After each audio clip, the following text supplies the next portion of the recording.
మీరు ఇందాక దేవుడిని నమ్ముతున్నాను అన్నారు. ఇప్పుడు చెప్తున్న స్టోరీస్ థియరీస్ అన్ని నేను అదే చెప్తున్నా. నేను దేవుడిని నమ్ముతున్నాను ఎప్పుడు చెప్పాను, ఒక సృష్టి క్రియేట్ చేసింది ఒక ఆస్పెక్ట్, కానీ ఆ సృష్టికి మనం బతుకున్న దానికి సంబంధం లేదు. అందుకని నేను బాలాజీ గుడికి వెళ్ళి కొబ్బరికాయ కొడితే నాకు వస్తుందని నేను నమ్మను. ఇప్పుడు అర్థమైంది. మీరు బ్రహ్మని నమ్ముతారు కానీ విష్ణువుని శివుడిని నమ్మరు. ఎందుకంటే బ్రహ్మ సృష్టికర్త, ఓకే, బ్రహ్మ అని పేరు పెడితే ఓకే. విష్ణువుని శివుడిని నమ్మరు. అంటే ఒక ప్రిజర్వర్, ఒక డిస్ట్రాయర్ లాంటి ఒక రెండు మైథలాజికల్ క్యారెక్టర్స్. ఇప్పుడు అదే మీ మైథలాజికల్ క్యారెక్టర్స్ అనేది కరెక్ట్ వర్డ్. అది ఎలిమెంట్స్. ఇప్పుడు నాకు స్వామి అయ్యప్ప ఉంది. ఇప్పుడు విష్ణువు ఒక దేవత రూపంలో వెళ్ళి వాళ్ళు ఆ మర్దన చేస్తూ ఉంటే తనని చూసి మోజుపడి శివుడు had sex with that. That is Ayyappa story what I heard, you know. So అంతకన్నా రిడిక్యులస్ ఎలిమెంట్ అని దాన్ని చూసి, అంటే ఇప్పుడు మీరు ఏదైనా చూడండి దేవుళ్ళ స్టోరీస్, మీరు డీప్గా వెళ్తే మీరు అసలు ఆశ్చర్యం వేసేస్తుంది. అసలు అలాంటి అంటే వాళ్ళకి తెలుసా తెలియనా అది ఇగ్నోర్ చేస్తారా. ఇప్పుడు బాలాజీ స్టోరీ ఉంది. ఓకే, బాలాజీ వచ్చే ముందు ఇంకొక చిన్న ఎగ్జాంపుల్ చెప్తాను. నేను ఒక ట్విట్టర్లో ఒక ట్వీట్ పెట్టాను గణపతి టైంలో.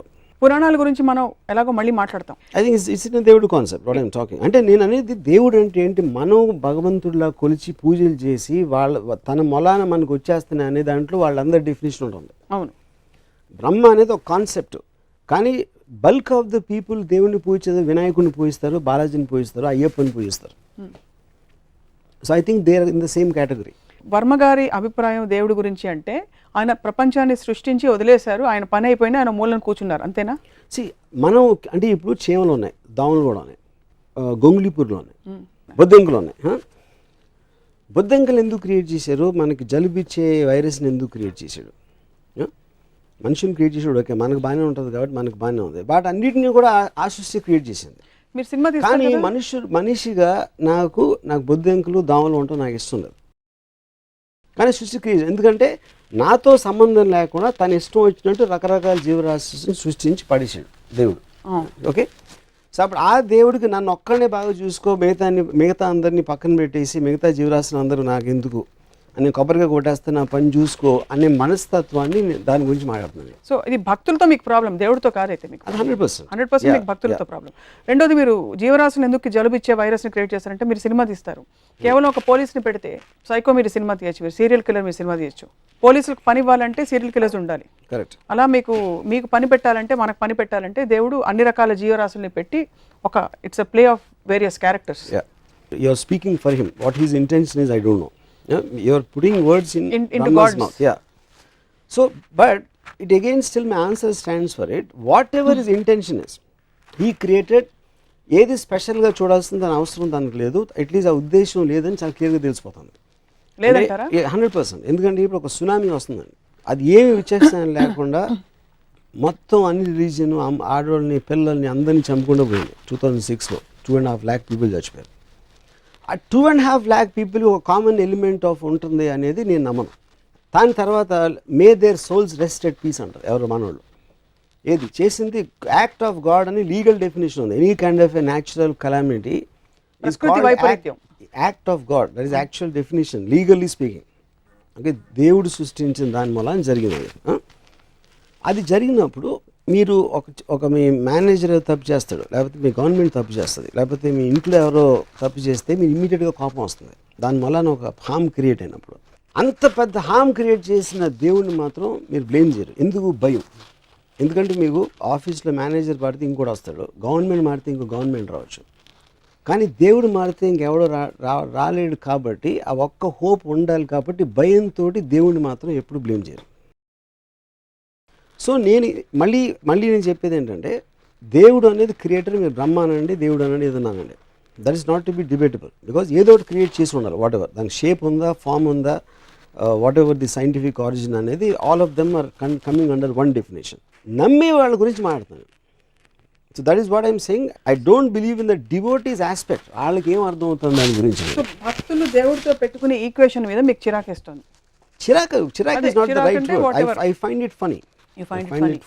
మీరు ఎలాంటి ఈక్వేషన్ పెట్టుకుంటారు దేవుడితో? ఎప్పుడైనా అసలు తలుచుకుంటారు?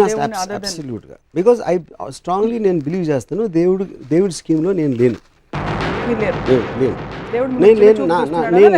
కాదు, క్వశ్చన్ అది కాదు. Is too big. అంటే ఇట్ ఎలా ఉంటుందంటే, అది ఇప్పుడు ఇక్కడ చీమలు తిరుగుతూ ఉంటాయండి. ఆ చీమలు మ్యాక్సిమం నేను నడిచేటప్పుడు నాకు కనిపించకపోతే తొక్కి వెళ్ళిపోతాను, లేకపోతే చీపుతో ఊడ్చేస్తాను. దానికన్నా నాకు చీమలకి ఏం కనెక్షన్ లేదు. చీమ గురించి నేను ఆలోచిస్తున్నాను అనుకుంటే ఎంత మూర్ఖత్వమో, ఏ మనిషి కూడా దేవుడు నా గురించి ఆలోచన అంతే మూర్ఖత్వం. You feel God doesn't think about you. No. But I asked you, do you think about God? No, I don't think about God for the same reason. Because I am not in the scheme of things of God. నన్ను హామ్ చేసే శక్తి దేనికున్నా అది నాకు God. నాకు for example నేను ఒక ఆఫీస్లో పనిచేస్తాను. నా మేనేజర్ నా జీతం పెంచేంత ఇది ఉంటే నా మేనేజర్ నాకు దేవుడు. రేపు పొద్దున్న ఎవరో నన్ను హామ్ చేస్తే whoever is more powerful than me, they are gods. In that particular situation, in that particular situation, context లో. మరి పర్లేదు, దేవుడు మీకు చాలా యాక్చువల్లీ గొప్ప ఫిలాసఫీ. ఎందుకంటే దేవుడు మనిషి రూపంలో వచ్చి అనేక విధాలు హెల్ప్ చేస్తారని కూడా అంటారు. సో రేపు గబుక్కుమని మీరు ఎక్కడైనా వరదల్లో చిక్కుకుపోతే మీకు ఎవరైనా బోట్ పంపిస్తే బోట్ నడిపేవాడు దేవుడు మీకు. మరి అలా చేసినోడు చాలా మంది ముంచి చంపేస్తాడు. దాని సంగతి ఏంటి? అది వాళ్ళు చూసుకుంటారు కదా. చూసుకుంటూ క్వశ్చన్ కాదు. ఇప్పుడు ఆ బిలీఫ్ తోటే మమ్మల్ని చేస్తాడన్న బిలీఫ్ తోటే అందరూ చేస్తారు. నేను అలాంటి దాంట్లో నేను టైం వేస్ట్ చేయను. నా కెపాసిటీలో నేను చేయగలిగితే చేస్తాను, కానీ ఎవడో వచ్చి ఏదో చేస్తాడు అనేది నేను నమ్మను. అది నేను చెప్పేది. చాలామంది చాలా బలమైన వారి అనుభవాలని పబ్లిక్గా చాలాసార్లు చెప్పారు, పుస్తకాలు రాశారు. దట్ నాకు దేవుడు కనిపించాడు, నేను ఇలా కోరుకుంటే ఇలా అయింది నాకు, లేకపోతే నేను ఇలాగా 7 వారాలు ఉపవాసం ఉన్న తర్వాత దేవుడు నాకు ఇలా మార్పు వచ్చింది. వాటన్నిటిని ఎలా ఎక్స్ప్లెయిన్? ఇప్పుడు మా కజిన్ ఒకడు నాకు చెప్పాడు, రామ అంతకుముందు నేను నమ్మేవాడిని కాదు, ఒకరోజు నేను సముద్రంలో ఈత కొడతా ఉంటే ఆల్మోస్ట్ చచ్చిపోయాడిని, లోపల కరెంట్ లాక్కి వెళ్ళిపోతుంది, మళ్ళీ సడన్గా ఏదో మిరేకిల్ జరిగి నేను బయటకు వచ్చేసాను, అప్పటి నుంచి భక్తుడిని అయిపోయాను అన్నాడు. అప్పుడు నేను ఆడితే ఏమన్నానంటే, అప్పుడు వాళ్ళు నోటి దగ్గర కూడి చెడగొట్టినందుకు చేపలని నాస్తికులు అయిపోవచ్చా అన్న. ఎందుకంటే నువ్వు చచ్చిపోయింటే ఆ చేపలు నేను తినేసి, చేపలు కూడా జీవులే, అవి కూడా భగవంతుడే సృష్టించాడు. అలాంటప్పుడు నువ్వు నోటి దగ్గర కూడి తీసేసినట్టే కదా దేవుడు నేను బతికేసి. సో నీకు పార్షియాలిటీ చూపించి వాళ్ళకి అన్యాయం చేసినందుకు ఆ చేపలని నాస్తికులు అయితే కరెక్టా అన్న. సో పాయింట్ అనేది, ఏది జరిగినా సమ్మన్ మీరు బెనిఫిట్, సమ్మన్ వోంట్ బెనిఫిట్. మీరు తిరుపతికి వెళ్ళి నాకు ₹1,00,000 డబ్బులు కావాలి మీరు చేసేని కొబ్బరికాయ కొడితే ఆ ₹1,00,000 ఎవరు జేబు నుంచి వస్తాయి, పుట్టిరావు, అది మళ్ళీ క్రియేట్ చేయరు ఎవరు. సో ఒకటి లాభం ఇంకోటి నష్టం అవుతుంది, ఇంకోటి లాభం ఇంకోటి నష్టం అవుతుంది. So that is the order of nature and balance. బాగుంది, అంతవరకు ఓకే, కన్విన్స్డ్. ఎవరికి లాభం ఎవరికి నష్టం అనే అంశాన్ని వాట్ గవర్న్స్ ఇట్ మీ దృష్టిలో? ఆర్డర్ అనే నష్టం అనేది మనం సెల్ఫ్ క్రియేటెడ్ దాంట్లో చేసాం. మనుషులు ఒక పర్టికులర్ టైంలో యానిమల్స్, దాని నుంచి ఒక ఫేజ్లో ఒక సోషల్ ఆంప్లెక్స్, చీమల నుంచి మనం complex and more advance form అవ్వచ్చు. ఒక సోషల్ ఆస్పెక్ట్లో రూల్స్ రెగ్యులేషన్స్ పెట్టుకుని సోషల్ వాల్యూస్, రిలీజన్ ఇలాంటి ఆస్పెక్ట్స్ తోటి మనం నిర్ణయిస్తాం మంచి చెడు, కష్టం నష్టం అనే అదే complexity of society. That is not directly related to God. ఎందుకంటే జంతు జాతిలో బలంతో చంపుతాయి, దానికన్నా కాంప్లెక్స్ ఉండదు. కానీ ఇక్కడ మనకి వేరియస్ లాస్, కానీ లాస్ అంటే లీగల్ అంటలేదు, మనకు స్టిపులేషన్స్ ఉంటాయి, మనకు ఉన్న సోషల్ ప్రోగ్రామింగ్ ఉంటుంది, వాటన్నిటి మూలాల నుంచి మన ఆ ఆస్పెక్ట్ వస్తుంది. కానీ that is not directly related. ఆ సొసైటీ మనం ఫామ్ చేసాం కాబట్టి ఇప్పుడు ఇంత అడ్వాన్స్ అయ్యాం. But I don't think that is related to God. It's not related to God at all. అంటే నేను మళ్ళీ అంటే అదే, ఇప్పుడు యానిమల్స్లో ప్యాక్ యానిమల్స్ ఉంటాయి. ఒక యానిమల్ ఏమో దానం చదివి నడుస్తుంది, లోన్ యానిమల్స్. చీమలకు ఒక సొసైటీ ఉంటుంది, అలాగే తేనెటీగలకు ఉండొచ్చు, అలాగే మనుషులకు ఉండొచ్చు. రిలేటివ్గా మనుషులు చాలా అడ్వాన్స్ ఫామ్. కానీ అలాంటి ఎగ్జాంపుల్స్ అనేవి చాలా ఉన్నాయి, సోషల్ ఫార్మేషన్స్ ఆఫ్ క్రీచర్స్. ఆ ఆస్పెక్ట్లు చెప్తున్నాను. మళ్ళీ ఐల్ గో బ్యాక్. నాకు ఇంకా అర్థం కాలేదు ఒకటి, ఎవరికి న్యాయం జరగాలి ఎవరికి జరగకూడదు అనేది డిసైడ్ చేసేది న్యాయం అన్యాయం అనేది దాని గురించి నేను చెప్పేది. న్యాయం అన్యాయం అనేది నేను ఎక్కడో కొట్టుకుపోతున్నాను, నేను చచ్చిపోతే చేపలకు తిండి అవుతుంది. ఇప్పుడు పులి జింక వెనకాల పరిగెడుతుంది, జింకను పట్టుకోగలిగితే తినేస్తుంది. అక్కడ అది ఉట్టి కేవలం కాదు, అది ఉట్టి కేవలం తన బలం. బలవంతుడు బలహీనుని చంపుతాడు అనేది natural order and Darwin's philosophy, the strong against the week. That's the whole point. ఎందుకు అలా చూస్తే మరి చాలా కెలామిటీస్ లో మనుషులు కూడా పోతున్నారు కదా.